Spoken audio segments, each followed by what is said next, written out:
Come with me, let's prepare some yellow rice. You know, back in the days when we were growing up, we ate rice and everybody would be like, oh, a mouthful of me, a mouthful of me. But I think currently things have changed.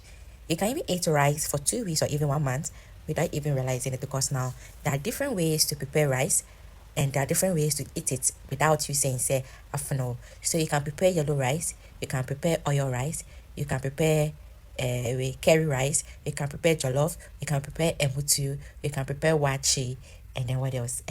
You can do, how do you call it? You can do rice water.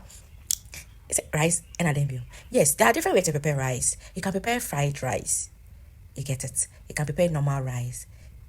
Like that. There are different ways to eat rice. So recently I was like, nah, let me do yellow rice. Let me do curry rice. Actually, I saw the recipe on TikTok and I was like, nah, let me try something different. And it wasn't that bad. I enjoyed it.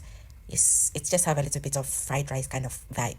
I think the only difference would be the color, and then maybe the pepper you have to eat it with.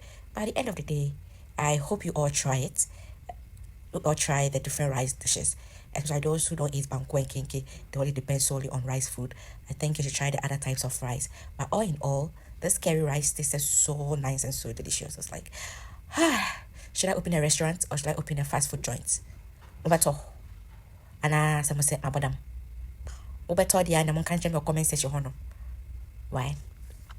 Thank you all. Don't forget to like, subscribe, and share. See you next time with a new recipe.